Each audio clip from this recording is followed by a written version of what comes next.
لا يزال الخير حيا لا يزال إن في الدنيا سلاما وظلال أخبر الأيام أنها في وصال قم بنا وانظر. الحمد للہ وکفی وسلام علی عبادہ الذین اصطفیٰ اما بعد. کھانے سے پہلے کے آداب.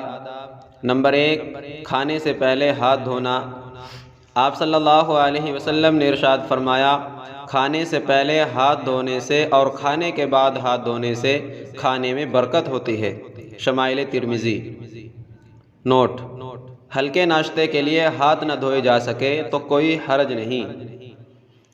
حضرت جابر بن عبداللہ رضی اللہ تعالیٰ عنہ فرماتے ہیں، آپ صلی اللہ علیہ وسلم پہاڑ کی وادی پر اپنی ضرورت سے فارغ ہو کر ہمارے پاس تشریف لے آئے اور اس وقت ہمارے سامنے ڈھال پر کچھ کھجوریں رکھی ہوئی تھی.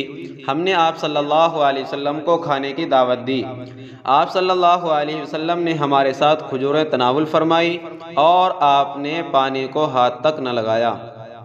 ابو داؤد شریف کتاب الاطعمہ. نمبر 2، دسترخوان بچھا کر کھانا. حضرت قتادہ رحمۃ اللہ علیہ سے پوچھا گیا کہ آپ صلی اللہ علیہ وسلم اور صحابہ کس چیز پر کھانا تناول فرماتے تھے؟ تو فرمایا کہ دسترخوان پر. نمبر 3، جوتے چپل اتار کر کھانا. آپ صلی اللہ علیہ وسلم نے ارشاد فرمایا، جب تم کھانا کھاؤ تو اپنے جوتوں کو اتار دو، اس لیے کہ تمہارے پیروں کو زیادہ راحت پہنچانے والا ہے. مجموع الزوائد کتاب الاطعمہ. نمبر 4، تواضع سے کھانا اور انکساری والی نشست اختیار کرنا. آپ صلی اللہ علیہ وسلم نے ارشاد فرمایا، میں ایسے کھاتا ہوں جیسے غلام کھاتا ہے اور ایسے بیٹھتا ہوں جیسے غلام بیٹھتا ہے. ابو یعلیٰ مسند عائشہ. نوٹ: کھانے کے لیے بیٹھنے کے 3 مستحب طریقے علامہ شامی رحمۃ اللہ علیہ نے نقل فرمائے ہیں.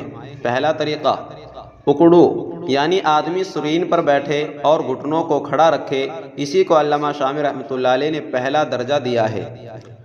دوسرا طریقہ، 2 زانو، یعنی جیسے ہم نماز میں قاعدے کے اندر بیٹھتے ہیں، لیکن اس میں یہ ہے کہ نماز میں بیٹھنے کے دوران تو بائیں پاؤں کو بچھا کر دائیں پاؤں کو کھڑا رکھتے ہیں اور کھانے کے لیے بیٹھنے میں دونوں پاؤں کو بچھایا جائے گا اور ایک کی پشت دوسرے پر رکھ کر اور آگے کی طرف جھک کر بیٹھیں گے.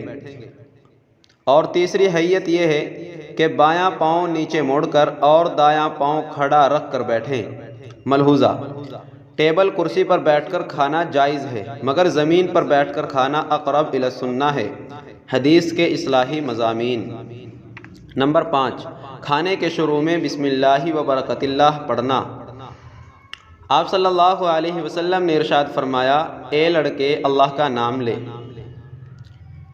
اور ایک روایت میں حضور صلی اللہ علیہ وسلم کے سامنے دسترخوان پر بہت ساری چیزیں رکھی ہوئی تھی تو آپ صلی اللہ علیہ وسلم نے صحابہ سے فرمایا، جب تم ایسی چیزیں پاؤ اور اپنے ہاتھوں کو اس کی طرف بڑھاؤ تو کہو بسم اللہ و برکت اللہ.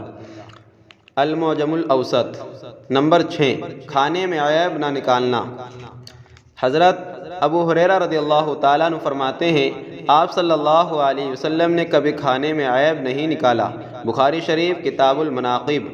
نمبر 7، کھانے کو نہ سونگھنا. آپ صلی اللہ علیہ وسلم نے ارشاد فرمایا، کھانے کو مت سونگھو جیسا کہ درندے سونگھتے ہیں. کنز الاعمال.